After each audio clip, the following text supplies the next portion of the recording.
And hello again, everybody. This is Michael Dempsey for HorseBettingWorld.com. It's Kentucky Oaks Day.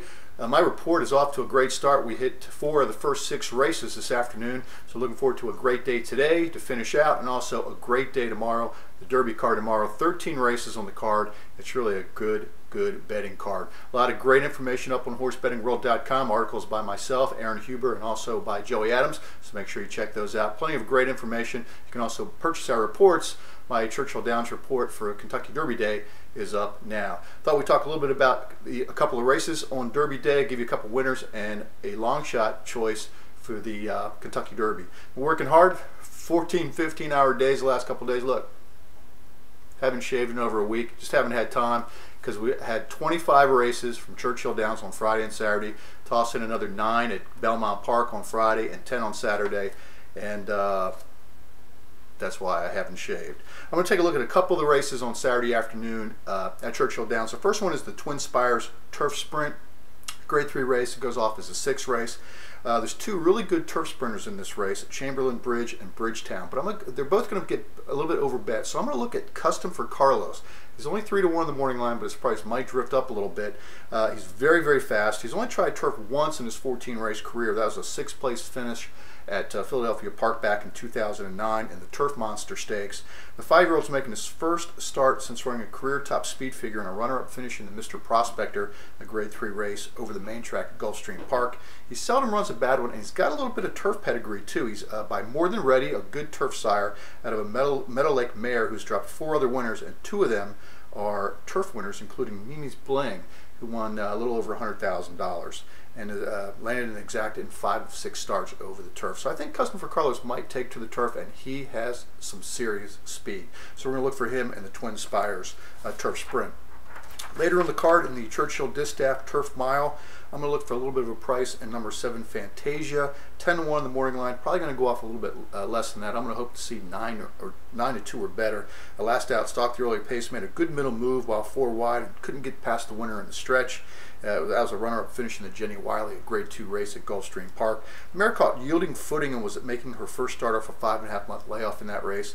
I think Fantasia is going to really put on a good show in the 8th race, Churchill Downs Distaff Turf Mile. Take a quick second and talk a little bit about the Kentucky Derby. Of course, I'm sure you've heard by now. I think it's been twittered on Twitter about 10 million times is that Uncle Mo is not going in the Kentucky Derby. That was kind of rumored all week that he had a little bit of problems. Unfortunately, it would have been nice if he would have scratched out a little bit earlier to give another horse a chance to fill up that 20-horse field. So we've got a field of 19, still a great betting race. Dialed In was the 4-1 morning line favorite.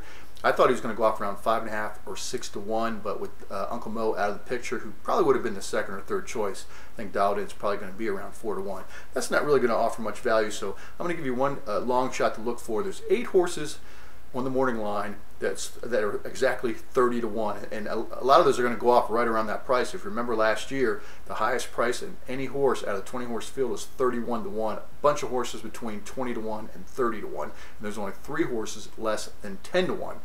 And the favorite, looking at Lucky, was 6.3-1. So the betting is going to be a little bit odd, at least it was last year, and I expect a little bit more of the same. And in the early betting, it looks that way as well. I'm going to look towards number 16, Animal Kingdom, for the Grand Motion Barn. He's making his first start on conventional dirt, and the colt has looked better with each outing. He was a good-looking winner of the Spiral Stakes at Turfway Park over Polytrack. The key was how he was going to handle the Churchill Downs main track. He's handled it fine all week.